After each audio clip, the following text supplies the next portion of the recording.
سڵاو و بەڕێزان لەم ئەڵلقەیەدا دەمەوێت تشک بخەمە سەر مەسلەی ڕۆژووی ڕەمەزان لەم سەردەمەدا بە تایبەتی لە سەدەی 21دا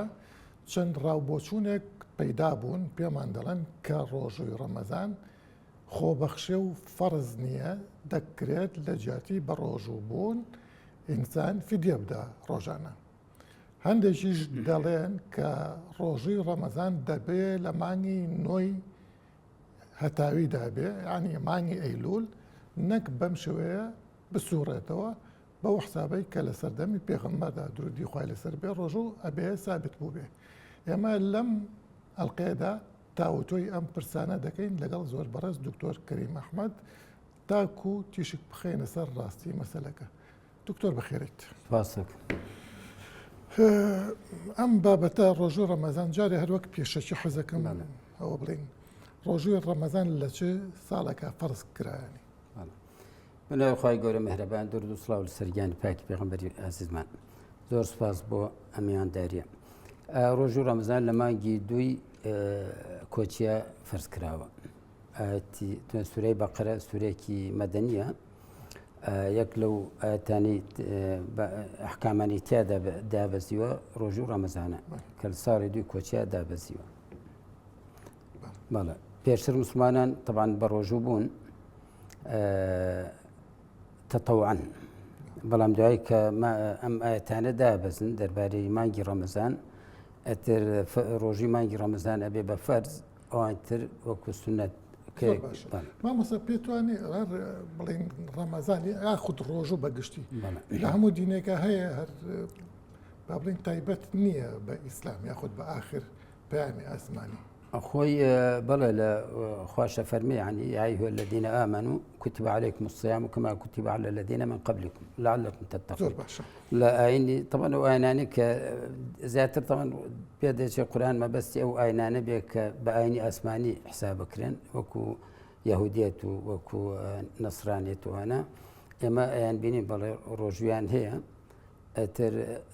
ئەسلی ڕۆژەکان چەند بووە ڕاستەکە من دراسێکی هینم لە بارەوە نەکردو کە ئەسلی ڕۆژەکان چەند ڕۆژ بۆ هینەکە چۆن بووە، بەڵام ئەوەیە کە ڕۆژوو ڕەمەزان یعنی تەوقیتەکەی با بڵێن تایبەتەوە شێوازەکەشی تەوقیتەکەشی یعنی هینەکە مدەکەی با بڵێن لە اینجا چۆنێتەکەشی تایبەتە ئێستا لەناو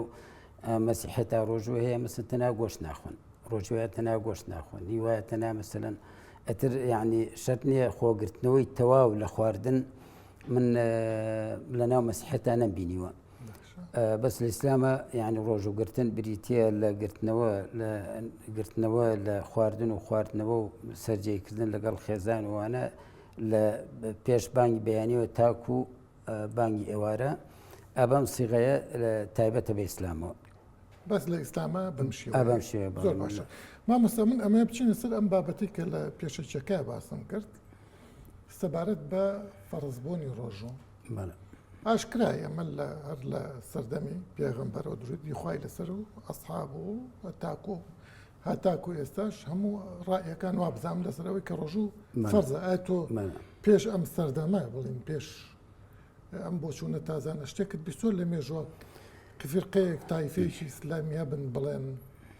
ڕۆژوو فەرز نییە لەسەر تەبە خۆت زانین سەرچاوی ترشیە لە ئیسلامە یا لای هەموو زانانی ئیسلام بریتە بەتابەت ئەهلی سونە بریتە لە کتاب و سونە و ئیجماع یعنی قورئان و سونەتی پێغەمبەر و ئیجماعی زانایان. ئەوەی کە من ئاگام لێ لە سونە بە هەمویان طبعاً ئەو فرەقانەی کە نەشماون وەکو خەوارج و معتەزلەوانە شیعە بە شیعی دوانزە ئیمامی و بە شیعی زەیدیەوە کەمانە دوو تایفەی گەورە شیعەن. دەربارەی ئیسماعیلیە و عەلەویە کەمانە دوو تایفەشیان ڕاستەکەی زۆر دەقیق نازانم، ڕەنگە لە ئیسماعیلیەکانش ئەوە هەبێ لە هەندێکیانە چونکە ئیسماعیلیەکان لە ناوخوانە چەند بەشێکن تەسەوڕێکمە لە ناو عەلەویەکانە نەما بێ بەو شێوەیە. بەس ئەتوانی بڵێ ئیجماعی سونە و شیعی دوانزە ئیمامی و شیعی زەیدی و ئەمانە لەسەرەوەی کە ڕۆژووی ڕەمەزان فەرزە لەسەر مسلمانان و لەو مانگەشە کە پێوترێ مانگی ڕەمەزان کە ساڵانە ئەسوڕێ ینی هەر جاری ئەکوێتە وەرزێکەوە. زۆر باشانی پێ با بڵین لە مێژووە هیچ فیرقەیەک نەبووە کە مسلمان بێت و وتبێتی کە ڕۆژوو فەرزنی و خۆبەخشیە ئەوەندەی من خوێن دەبێتمەوە کەس نەیت و ڕۆژی ڕەمەزان سنەتە. زۆر باشە مامەسە مەداری با بڵێن ئەم قسەیە کە لەم سەردەمەیە سەر هەڵەدا و کەسان وابزان محەممەد شەحرور و چەند کەسێکتر پێمان ئەڵێن کە ڕۆژوو شتێکی خۆبەخشیە هەڵبەتە ئەڵێ فەرزە بەڵام ئەتوانی لە جیاتی بە ڕۆژوو بوون فیدیە بی بەڵێ ئەم قسەیە چۆن ئەم قسەیە تەوانە گەر بگەڕێت و تەنها لە ڕوانگەی قورئانەوە دراسی بکەیت لەوانەیە ئەم هینەوە بۆ دروست بێت یعنی ئەگەر نەگەڕێت و بۆ سونە چونکە لە قورئانە تەماشاکەی ئەگەر ئاەتەکان بخوێنینەوە ئاەتەکان مثل من لێرە بابەتی بخوێنمەوە خوا فەرمێ یا أعوذ بالله من الشيطان الرجيم يا أيها الذين آمنوا كتب عليكم الصيام كما كتب على الذين من قبلكم لعلكم تتقون أياما معدودات فمن كان منكم مريضا أو على سفر فعدة من أيام أخر تائرة يعني وهذا كفرزة كتب عليكم العربية بكاريناني قرآنا يعني فرز كرا ولا سرطان لا سر أم كتب كتب طبعا أماني كأمره كم توجميك بيدا بو بيانو تي قرآنيين يا حداثين يا هرشي كان بيوتريت أمانة يعني أيانويل تنال الري قرآن ومعاملة لقى القرآن للري قرآن وأحكام كان دربينا بلام أوي من سرجم دابي ميتوديكي زانستيانية بو تشونيتي معاملة كرن لقى القرآن وكوي كزانان يكون دهنا وإسمه زانان يكون اشتيك ماني لأصول الفقه بيوتري القواعد الأصولية اللغوية يا القواعد الأصولية الشرعية قواعد أصولية لغوية هي مثلا هاتون لفظ بزان القرآن مثلا لفظ عام هي لفظ خاص هي مثلا لفظ مشترك هي لفظ متواطئ مان هي لفظ ترادف مان هي مزم ترادف مان هي أم ألفاظنا مان هي يكي لما أنا مثلا بكارهنان يان شتيك تريبيوتي أسلوب الخطاب القرآني أسلوب الخطاب القرآني طبعا تو قرآن كتابك لكتابي ترناتشا تو عادة بتو فكري هركسك بزاني لكتابك بتشي دراسي منهجيتي بكي بزاني بتشي منهجية تكنوسيتي قرآن كتابك اشتكاني برشو بلاون بس تقريبا وحدين موضوعين يعني تفسيري بابتي جاران نبوة ورد دروس بك مثلا هلوسي قرآن بس لآفرت هلو استسلام لأموات كان كوكات وجارا مفسرات لسرتاي القرآن فيها تفسير كذا تاوى الناس بلام لقالوا شاي دراسي يعني كردو أسلوب خطابي قرآني مثلا القرآن إمام الشافعي له كتاب رسالة كم كسر تقريبا آمار جاي بومسلية دعوة قواعد أصولي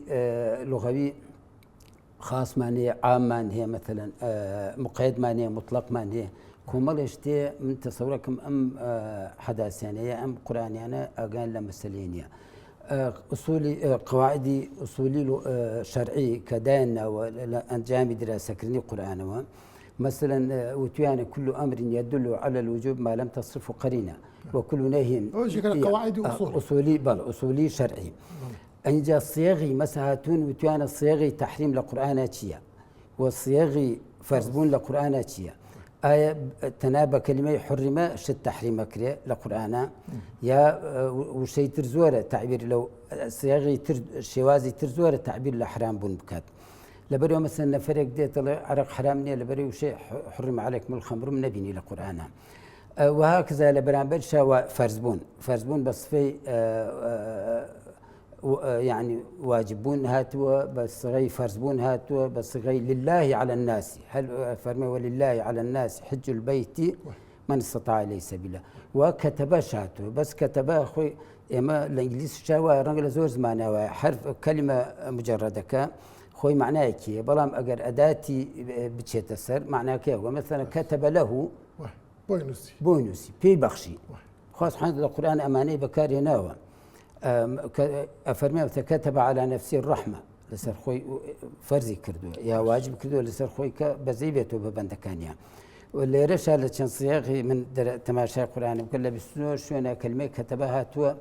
على شاربين شونا بصيغي كتب عليكم أو شونا كتب عليكم يعني فرض عليكم بلام أمنيته اللي مثلا عندي جار قرينة من هي ولما بس يشتغل كمبيوتر قرينة يعني أو بطال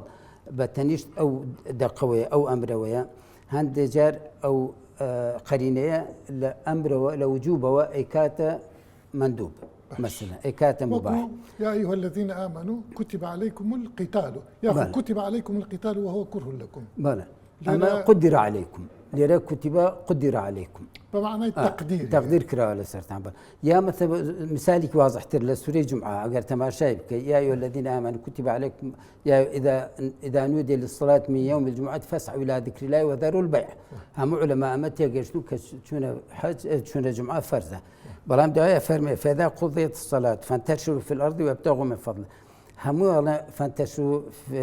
في الأرض وابتغوا من فضله. هم يلين أما مباحة يعني أتواني بروي أما بقرينة عندي جار قرينة عرفية عندي جار قرينة دقيقة لبالي عندي جار قرينة عقلية. إسلام سنتو أبو بلقيس خواب بلقيس فنوا أوتيت من كل شيء بلام بلقيس مشتكي هبو تناوش تاني ابو كلمه قرينه بعقليته يعني ما بس ليك سلطانك شنك اكري ببي اواني سليمان هيبو او نيبو اما بقرينه عقلي بقرينه عرفي مثلا اتواني بالراي السلبي امشتناش يعني مثلا توان جار علماء مشان دراسه كردوك مو امريك بويا جاوز من برادر جار كمتي دكتور ما كتب لسر نوج بنوسم وتم فرق بين تكبير احرامه تكبيري بين حركات كانت شوت والله نازم يودم تو نازاني شلون كتاب لسنو جانوسي ولما معناه هم يعني وكو بتيرو تسلي باسان كردو بس علماء هم يتواوى يعني امروت دراسات اخوي دراسات منهجيه جا هنيه بابلين هني تو مشروع كمثلا تو مشروعك ضخمه هزارها عالم إيشان لسر كده همو عالمي جوري لروي زمانه ولا روي دراسات قرآنية ولا روي دراسات فقهية يعني خوات زاني خلكاني زور متبحر بون أما أنا يعني يكودونين مثلا أما بيجي لو بلين هلا سردمي يكم أو كسردمي بيغمبر إسلام مثلا بلين 10,000 كسب رجوبه بلا 10,000 مثلا 100,000 أواني بينيو يعني بلين بلا رواياتك نية متواترة شيء عملية مش هوا كونيوش مثلا بلا أتواني أو بكينا قرينيك بو فرز بوني رجو نكر ما قراني أو آيات كان مثلا دو فقريتها آيات كان أقرب بين جار لسك كبار لا بلا خو تو إذا بيغمر صلى الله عليه وسلم لحديثك كفرمي بني الإسلام على 5 على 5 شهادتين نوج روجو حج زكاة يعني معناه خو إسلام أمر بزورش تيتركات وانيا خو أوامري إسلام أوامري قرآن زورة بس هو بيغمر صلى الله عليه وسلم أم بينجي كردوتا كولكاني إسلام لبري تايبة بمسلمانانوا يعني بو هيئته بو شوازة تايبة بمسلمانا أجناهم ملتان ممكن أن يجيان تابع روجيان هبه مثلا خير وصدقات كنيا بس ما مثلا كتب عليكم يعني فرض عليكم يعني فرض شيء عيني أخي فرض عيني وكفاية معناه الأخ اللي بشيء زاني مثلا يا أيها الذين آمنوا كتب عليكم أبي هن بقرائن هن دياريكات يعني قرائني بس سنة أتواني بس سنة أتواني بس سنة دياري بكي بكودنجي زانيان وحتى أجر دراسة دقيقة خوشي بكي أتواني أجر زور مثلا بتو هينش نكي بابل يكم جار أورنيت ولا سنة ولا إجماع ولا لوانا أجر بيبتو دراسة دقيقة خوي بكي أتواني أجر ورد بيتولي أتواني لنا دقيقة دري بيني كمان ما بس لي فرزك عينية زور باشا ما مثلا الدكتور داي فرميت أو كقصيلة سركري وعلى الذين يطيقونه فدية طعام مسكين ليرى علماء لم يطيقونه يعني لا يطيقونه بلى بمعنى مفهومي مخالف بلى أما لا يطيقونه يعني أو كسيك أتوانيو طاقتيني بلى يا قرص بلا طبعا لما يقصي أنك ذو ما مسجن قصي زور بعض زكاة وتواني لا يطوقونه ولا يطوقونه وهاتو بعض زكاة لا يطيقونه بعض زكاة لا أتواني بعض زكاة لا أتواني بعض زكاة لا أتواني بمشقته بلام تو قال استناد لسر هو شوري بقري كفرمي أتواني بلي دو قناغ لم آياتنا دو قناغ بديكي قناغ كان فعلا طوعية قناغ كان فرزة قناغ كم كفرمي دعاء كفرمي يا أيها الذين آمنوا كتب عليكم الصيام كما كتب على الذين من قبلكم لعلكم تتقون فرز كراو أياما معدودات شان روجي كي دياري كراو فمن كان منكم مريضا أو على سفر فعدة من أيام أخر. طبعا أما معناه أجر لسفر شابو يا نخوشي كي كاتبوي توش نخوشي كاتبوي كان روجك دعاء قربويا كيتوا. وعلى الذين يطيقون فدية طعام مسكين أواني كتوانان هي لرا أتواني أمان واتوجيه كان الآن أوي تواناي هي أتواني لجاتي روجوكو فدية با طعام مسكين. بس ما مصالير أبنبورة برسالة قدر هنا شر ساعات خالم بو برزت صورتر اي اگر خو بخشي بي بوشي بيست دعاء بيجريتو اخو او سؤالك او برسي او قرينك يعني تو اليرالي اگر خو بخشا بو ابي دعاء بيجريتو بو دعاء نخوش بيجريتو اي ليرالي اواني يطيقونه فدية طعام مسكين اي اواني لا يطيقونه اي اواني تشبكن حكم اواني كوا بواني توانا النية اي اواني فدية ندن بويا بيني يعني كتوانا يعني نخوش نخوش دريش خاين مثلا يا بيرا يا مثلا ناتواني بيجريت اي امانه حكم كان كوابا بي ليكدانوي ام كسانه بي حكم كليرا بديناكي علماء يعني لكوي بابلين محصلانيه محصلي هنا كان دراسات كان وليكدانو كان هنا كان قرشوتوي كروجي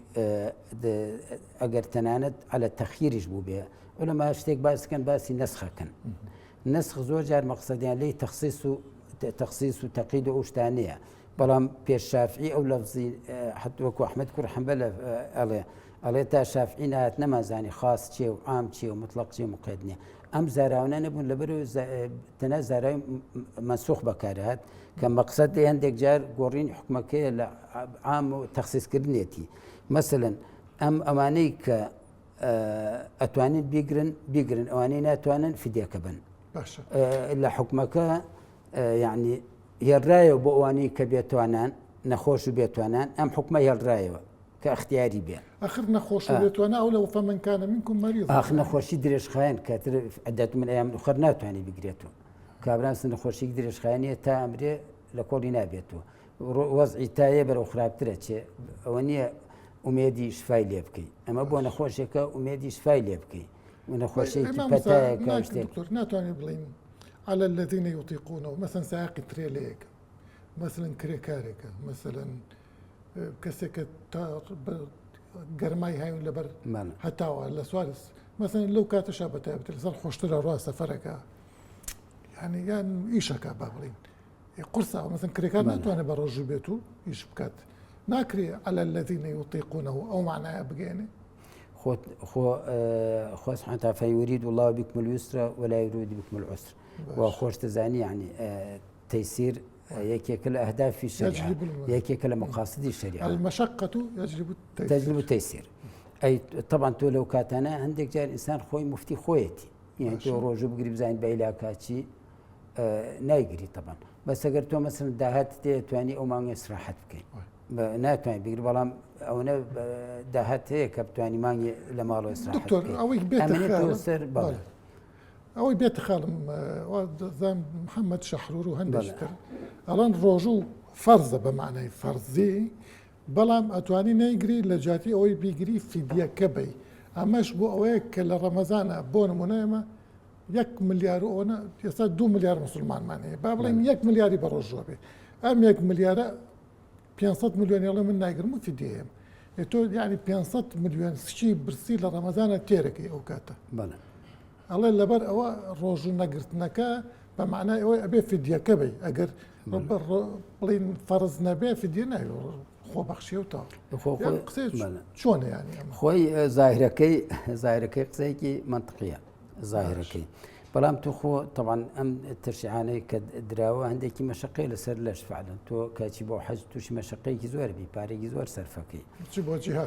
بو جهاد بو جهاد شي مثلا عندش فعلا مشقي لسر نفس بلام بخوا سبحانه وتعالى كباسك امان دعيك اتكان دابز استاذيان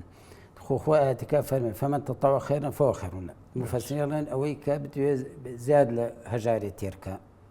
يا يارمتي زاد لهجاري با او باشتر ابوي بلام افرمي وان تصوموا خير لكم يشتا افرمي اگر روجوك بقرن باشتر بوتان دعيك اتكان تردا بس شهر رمضان الذي انزل فيه القران وهدى للناس وبينات من الهدى والفرقان فمن شهد منكم الشهر فليصمه اتر امر اتر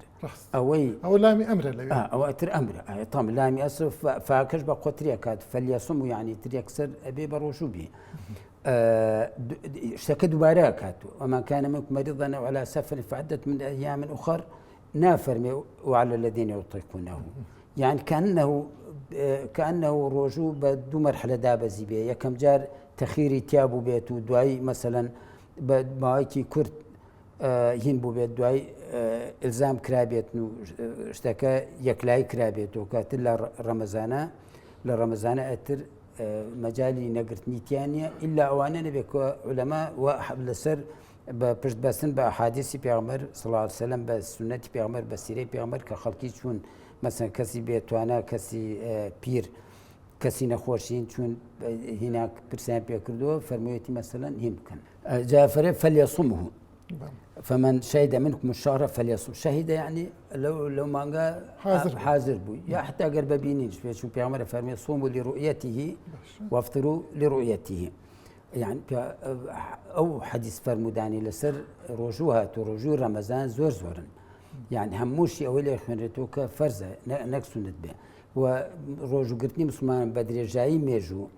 هموي بلغي لسرويك رجوع مسلمان واتيجشتو كما فر ان جادوش كافرمي ومن كان منكم مريضا او على سفر فعدة من ايام اخر يريد الله بكم اليسر ولا يريد بكم العسر ولتكملوا العدة لسان امره عدة كتواوكن يعني او مدة تواوكن ولتكملوا العدة ولتكبروا الله على ما هداكم ولعلكم تشكرون يعني چند صيغه امري تحديد كرني وقتك كمان جي رمضان وامر كردن بروجو قرتن كاتك لو ما لجياناي امكانياتي تواناتي واكمال كردني تواو كردنيشي نك روجي بقري وروجي نقري زور باشا دكتور قسيتر هي كاتم زور كما هو بداخل كاتراوم انا الان رمضان ثابت خوي لا اصلا لماني تقريبا نوي يستايا ابيت بو حسابه بياخذ لماني بهار دوري بهار ابيت بلام بحساب كرني شهري قمري دو هي تقدروا شنو مثلا الان معقول نعمل ذي الحجه معناها كشي ذي الحجه كيف تشتروا لحجانيه مثلا الربيع الاول والثاني معناها ناكيو تبهروا كيف الثانيه هاوين وزور ويوتي طمن لنا وناني دائما ناونان لكاتي ناونانا رعايتي هنا كريت رعايتي اول ذكراوه كاتيانا ونراوه اینجا خوی طبیعتی مانگی عربی وایه که 354 روزی يعني زر روزی لمانگی ام هنا باش بيش اسلام شهري قمري باش بيش اسلام حتى عندك حتى تاريخ من تماشيت هنا تاريخ كرسي تاريخ ماني هنا لغربه تاريخي روماني قديم شمسي قمري بو يعني اوانش اعتمادنا صينيش قمريه قمري تاريخي صينيش قمريه ان جاء عرب لو كاتاتو شون يبقى شهري شمسي حسابي كلكاتك كعرب او كاتا شهوري يعني اخوان هرواب ام هنا ام تاريخيا نزاني التاريخ او كمتداول بو ايشان بيكردو مانجي قمري بو مانجي قمري بسنوروج تاسي روجا واسوريا بسر صالكا وميكيك حكمة كاني انكرني روجو عبادات بأشهر قمري خواه فرمي يسألونك عن الأهلة قل لي مواقيت للناس والحج يعني مانجا كان مانجا قمري يشبه وكرا ولا عالمي عربية ولا بيش هاتين إسلام ولا شوارصو دوانزي ميلادية ولا شوارصي دوانزي ميلادية ولا قريش ولا وشونانا بمانجا عربية كان معمل كراوة وكاتب يعني 250 صار بيشاتني اي طب حتى النسيء انما النسيء او نسيء يعني